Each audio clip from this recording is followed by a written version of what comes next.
दोस्तों नमस्कार, स्वागत है आपका बाजी राम मैथ पर। दोस्त मैं उम्मीद करता हूँ आप अच्छे होंगे और जहाँ भी होंगे खुश होंगे और स्वस्थ होंगे। दोस्त ये क्वेश्चन आपके सामने लिखा हुआ है। इसका क्वेश्चन जो इसका आप देख लिए होंगे, जो थंबनेल होता है उस पर इस फोटो इस पर लगा दिए हैं, पहले से देख लिए होंगे।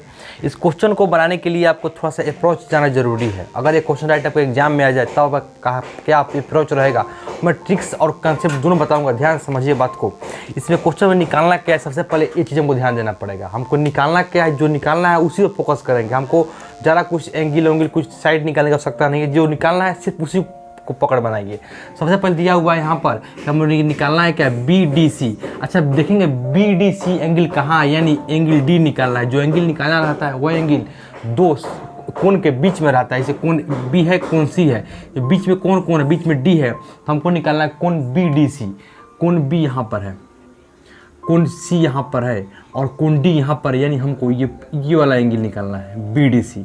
ये पूरी एंगल को निकालना है। इसको निकालने के लिए आप सेकेंड अप्रोच मेरा क्या रहेगा, हम पता करेंगे ये एंगल निकालने के लिए सबसे सटीक मेथड क्या होगा। एक चीज़ और मेंशन किया हुआ है यहाँ पर कि AB है वह मेरा एक व्यास है। अच्छा AB एक व्यास है, AB एक व्यास देने का मतलब जरूर कुछ ना कुछ क्लू, कुछ ना कुछ लिंक इससे व्यास से जुड़ा होगा, तभी ये व्यास दिया हुआ है। इसीलिए इसको ध्यान समझिए। यहाँ पे AB एक व्यास है। अच्छा AB एक व्यास है तो हमको पता होना चाहिए व्यास से इसको समझिए। इसको देते ही एग्जाम्पल यहाँ पर समझिए बात को।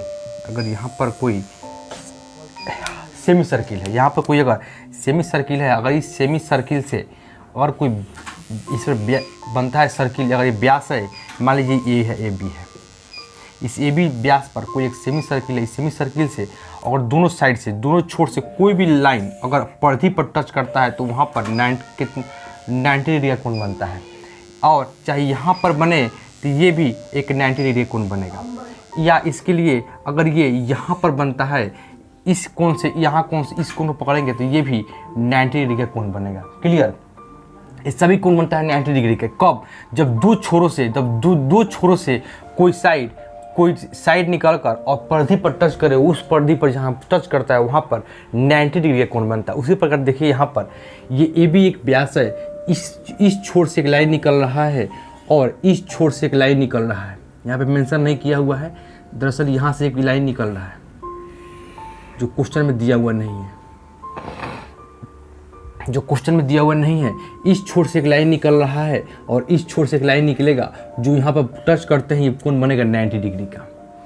टच करते हैं यहाँ पे देखिए कोण बनेगा 90 डिग्री का। जब यहाँ पे 90 है, यहाँ पे 75 है, तो यहाँ पे क्या निकलेगा आपको पता होगा, क्योंकि किसी भी त्रिभुज का तीनों कोणों का जो 180 होता है। जबकि हमको दो कोण निकल गया, एक 90 एक 75, तो एक कोण आसानी से निकल जाएगा। लेकिन हमको एक कोण नहीं निकालना है, क्योंकि हमको सिर्फ डी वाले कोण को निकालना है। अब समझिए अगला पॉइंट क्या कहता है कि ये A C D और B आपको कुछ दिखाई दे रहा है। एक रूल होता है कोई भी अगर चतुर्भुज हो, चतुर्भुज में 4 भुजाओं, अगर चारों भुजाओं का जो कोण हो वह एक वृत्त पर टच करता हो, अगर वह एक वृत्त के परिधि पर टच करता हो, अगर चारों कोण किसी वृत्त के परिधि पर टच करता हो, इस वृत्त को हम बोलते हैं चक्रीय चतुर्भुज। यानी इस चतुर्भुज को बोलेंगे चक्रीय चतुर्भुज, जो जिसका चारों कोण वृत्त के परिधि पर टच करता हो, उसको बोलते हैं हम लोग चक्रीय चतुर्भुज, यानी इंग्लिश में साइक्लिक क्वाड्रिलेटरल। उसी प्रकार देखिए क्या यहाँ पे साइक्लिक क्वाड्रिलेटरल बन रहा है, आपको दिखाई देगा, ध्यान से देखिएगा तब दिखाई देगा। जैसे A C D B, क्या हम कह सकते हैं A C D और B ये एक क्या है, यह एक साइक्लिक क्वाड्रिलेटरल है। यह एक साइक्लिक क्वाड्रिलेटरल है। इसलिए साइक्लिक क्वाड्रिलेटरल का एक और रूल होता है, डायगोनली आमने सामने के कोणों का जो योग होता है वह 180 डिग्री होता है। आमने सामने के कोणों का जो योग होता है वह 180 डिग्री होता है। यानी ये कोण और ये कोण का योग 180, उसी प्रकार ये कोण और ये कोण का योग 180 डिग्री होगा। क्लियर? इस प्रकार एक चीज़ और देखिए, रूल यहाँ बनता है, अगर ये कोण जितना है उतना ही ये कोण होना चाहिए। दोनों कोण का योग 180 होना चाहिए। पहला पॉइंट आप यहाँ से भी निकाल सकते हैं डी का वैल्यू, या एक और तरीका है निकालने का, अगर ये कोण जितना है इस कोण का योग 180 होता है। अगर ये 75 है तो ये कितना होगा कि 180 होगा, तो कहिएगा ये 75 है तो ये 105 होगा। तभी तो दोनों का योग 180 होगा, क्योंकि कोण सी और कोण बी जो होगा वह कितना होगा, 180 डिग्री होना चाहिए। किस थ्रू, साइक्लिक क्वाड्रिलेटरल के थ्रू। अच्छा, ये जब 105 है तो सी डी और ए, सी डी ए एक त्रिभुज के निर्माण हुआ। त्रिभुज के तीनों कोणों का जो 180 डिग्री होता है, अगर ये 105 है, ये 35 है, दोनों को जोड़े कितना हुआ 140। हमको 180 पुराना है तो यानी ये कोण कितना होगा 40। अच्छा, इधर से एक कोण 40 और इधर से कितना हुआ 90, तो हमको कोण निकालना है कोण डी। तो कोण डी बराबर कितना होगा 40 + 90 बराबर कितना 130 डिग्री। 130 डिग्री मेरा सटीक आंसर आ गया।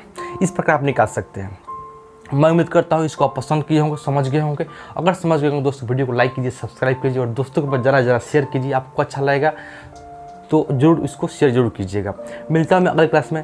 यहाँ से कुछ रूल आपको ये चीज़ मिलने का सीखने को मिला। एक व्यास पर बना हुआ कोण परिधि पर 90 डिग्री और एक साइक्लिक क्वाड्रिलेटरल जिसके आमने सामने के भुजाएं आमने सामने डायगोनली आमने सामने विकर्ण के रूप में आमने सामने के जो कोण होता है उसका 180 डिग्री होता है। ये 180 डिग्री होगा। 2 पॉइंट सीखे। तीसरा पॉइंट सीखे आप क्या कि अगर इस कोण को निकालना है, इस कोण को निकालना है तो हम एक व्यास माने। जरूरी नहीं है कि फिगर में लाइन दे या ना दे, हम यहाँ से ड्रॉ भी कर सकते हैं। अगर यहाँ से एक लाइन ड्रॉ करेंगे तो ये टच करेगा, टच करते ही यहाँ पे कोण बनेगा 90 डिग्री का। इस बात समझ के और मैं मिलता हूँ अगले क्लास में दोस्त। तब तक के लिए नमस्कार।